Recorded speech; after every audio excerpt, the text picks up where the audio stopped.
what we're talking about is choke from behind with a pull, right? And toe pick takedown. It's like one of the few things that sometimes I'll make sure the two techniques are on the rotation because they kind of go hand in hand as you advance through. If toe pick, if choke from behind with a pull kind of fails and you end up on the ground and they're still standing, you have the opportunity for that toe pick takedown that we're going to work on.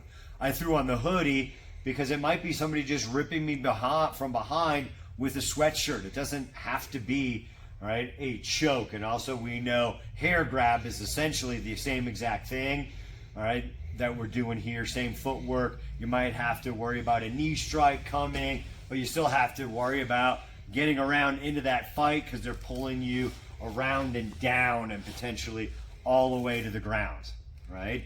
So it's not just this pull, it's this pull backwards. People pull too much like this. We'll just give you the visual here that they do this, and Nick's like, he's being off balance in here, that they just pull very straight. And even I'm pushing on my thumbs to like not even let Nick do it to show you guys. Like they just pull very straight back, unlike what you're gonna see, you know, Nick do here, that he's pulling me back and down. It's not this upright type of thing, and that's where students will get crossed up on choke with a push.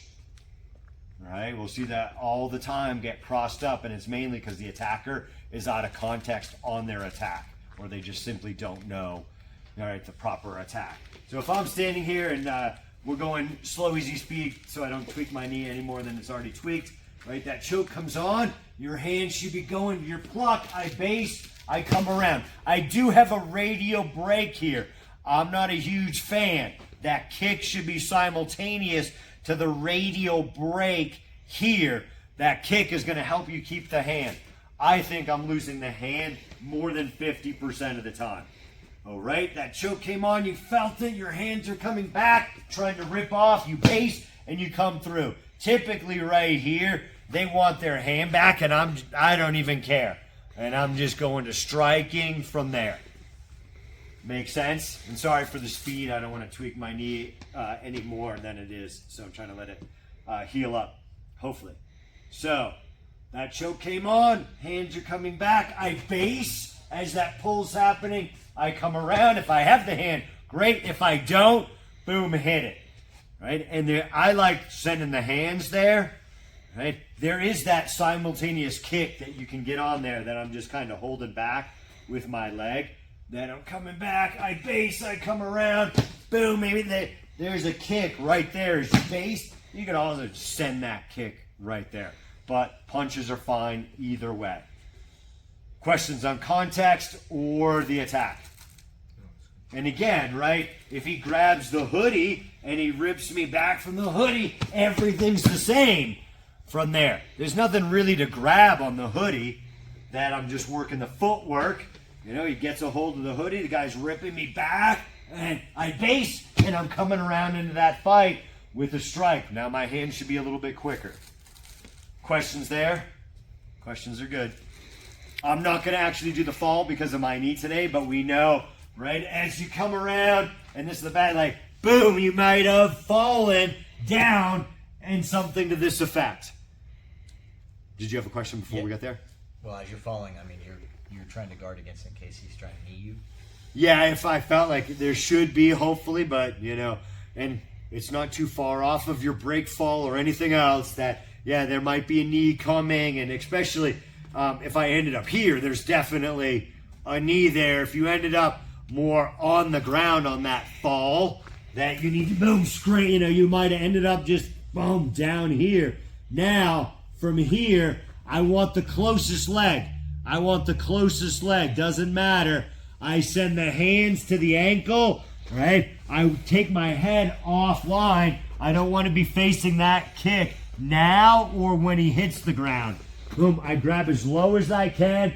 I'm getting up to my knees as I get my shoulder just below his knee, right? I'm just below the knee, and I'm pulling and pushing and then monitoring that hand. I like to come up somewhere to keep him from moving towards me, and I would prefer to pivot in.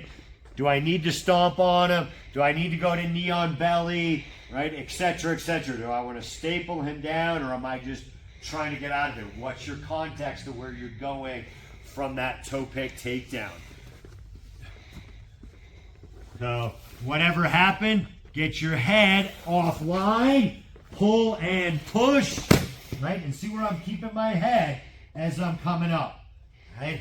I like to step in as close to his hip as possible to check his ground movement, and then might just be taking off. I might be putting knee on belly, whatever it is. So stay there quick, Nick. So from here, if your head is on the inside, chamber, you see the problem of your head being inside, right, from a stand or once you hit the ground. Does that make sense? You want your head on the outside so you don't get stomped, especially when they hit the ground, right? Giving them a little context, give them a little feedback, all right? Sometimes the best way to do it is just to be like, hey, there's my foot, all right? Super, super duper slow on somebody going, oh crap, my head's on the inside. Otherwise, they're gonna keep doing that mistake. Just showing that kick as the attacker can be really just good feedback for them. Questions? All right, drill both, like mock up. You're falling down, let's keep the direction going in a safe direction. Everybody's pulling in the same direction. All right, 1, 2, and 2.